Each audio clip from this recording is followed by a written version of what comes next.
সংগ্রামী বন্ধুগণ, গত 5 জুন হাইকোর্ট 18 সালে শিক্ষার্থীদের এবং সারা দেশের জনমতের ভিত্তিতে অর্জিত আমাদের একটি অধিকারকে আমাদের থেকে ছিনিয়ে নিয়েছে। এরই প্রেক্ষিতে গত 5 জুন থেকে শিক্ষার্থীরা আন্দোলনে রাজপথে সময় কাটাচ্ছে। বন্ধুগণ, আমাদের পড়াশোনার ক্ষতি হচ্ছে, আমাদের যে স্বাভাবিক জীবনযাত্রা সেটি ক্ষতিগ্রস্ত হচ্ছে। এরই প্রেক্ষিতে আজ সারা দেশে আমাদের সকাল সন্ধ্যা ব্লকেট কর্মসূচি ছিল এবং সারা দেশে আমাদের সহযোদ্ধারা টেকনাফ থেকে তেঁতুলিয়া, রূপসা থেকে পাথুরিয়া, প্রতিটি মোড়ে মোড়ে, প্রতিটি রেল লাইনে এই ব্লকেট কর্মসূচিকে সফলভাবে সম্পন্ন করেছেন। আমি সেই প্রত্যেক সহযোদ্ধাকে অন্তরের অন্তঃস্থল থেকে, এই শাহবাগ থেকে ধন্যবাদ জানাতে চাই। বন্ধুগণ, আমাদের এই বাংলা ব্লকেট কর্মসূচিকে জনদুর্ভোগের কারণ হিসেবে অনেকেই উল্লেখ করতে চান, কিন্তু আমরা বলতে চাই এটি একটি অভিনব জনমত প্রতিষ্ঠার কর্মসূচি। আমাদের ভলান্টিয়াররা যখন ব্লকেট কর্মসূচি করতে বিভিন্ন জায়গায় যান, তখন একজন রিক্সাওয়ালা, একজন ভ্যান শ্রমিক, একজন পথচারী সহযোগিতা করেন এবং আমাদেরকে বলেন যে তাদের সন্তানের জন্য হলেও এই আন্দোলন আমাদেরকে চালিয়ে যেতে হবে। ছাত্রদেরকে অনেক সময় স্বার্থপর হিসেবে বলা হয়, আমাদেরকে অনেকে বলার চেষ্টা করেন যে ছাত্ররা যখন তাদের স্বার্থের প্রশ্ন আসে তখনই শুধু কথা বলে। যদি তাই হতো তবে বাংলাদেশের বিশ্ববিদ্যালয়গুলো থেকে ছাত্রদের থেকে হয়তো অনেক বড় বড় একাডেমিক থিওরি পাওয়া যেত, একটি দেশের জন্মের প্রেক্ষাপট রচিত হতো না। এই ছাত্ররাই এই দেশের জন্মের প্রেক্ষাপট দিনে দিনে রচিত করেছে, যেটি 1971 সালে বাস্তবায়িত হয়েছে।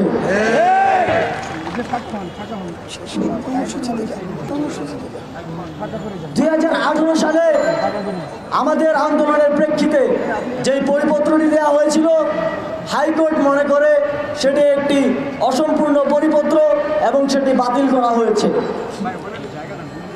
আমরা এই আইনি প্রক্রিয়ায় হাইকোর্টের বারান্দায় যেতে চাই না। আমরা আমাদের পড়ার টেবিলে থাকতে চাই, আমাদের রুটিন কার্যক্রম চালিয়ে যেতে চাই। ছাত্ররা কিন্তু এই কোটা ইস্যুতে তাদের রায় রাজপথে জানান দিয়ে যাচ্ছে এবং জানান দিয়ে যাবে যতদিন না আমাদের দাবি না মেনে নেওয়া হয়। আমাদের দাবি অত্যন্ত সুস্পষ্ট।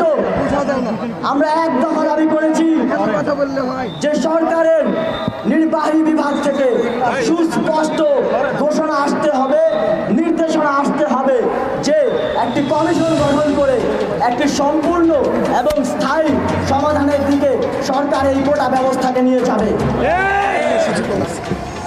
সংগ্রামী বন্ধুগণ, আমাদের আগামীকালকের কর্মসূচি বিকাল 3:30 থেকে বাংলাদেশের প্রতিটি আনাচে কানাচে, প্রতিটি রাজপথে, প্রতিটি রেল লাইনে শিক্ষার্থীরা বাংলা ব্লকেট কর্মসূচি অব্যাহত রাখবে। বিকাল 3:30টায় ঢাকা বিশ্ববিদ্যালয়ে কেন্দ্রীয় লাইব্রেরির সামনে থেকে আমরা আমাদের ব্লকেট কর্মসূচি শুরু করব এবং সারা দেশে শিক্ষার্থীরা তাদের নিকটস্থ গুরুত্বপূর্ণ পয়েন্টগুলোতে ব্লকেট কর্মসূচি সফলভাবে পালন করবে।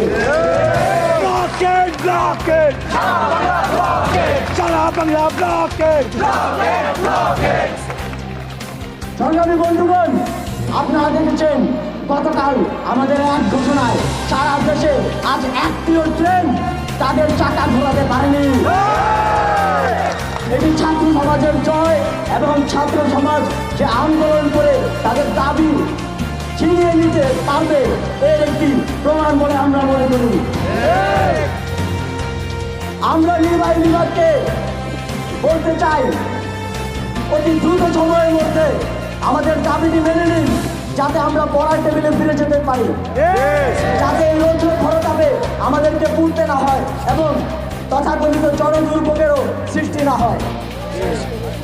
সাংবাদিক বন্ধুদেরকে ধন্যবাদ জানাচ্ছি এবং আজকে কর্মসূচি সফল করতে যারা সহযোগিতা করেছেন সকলকে ধন্যবাদ জানিয়ে এখন আমাদের কর্মসূচি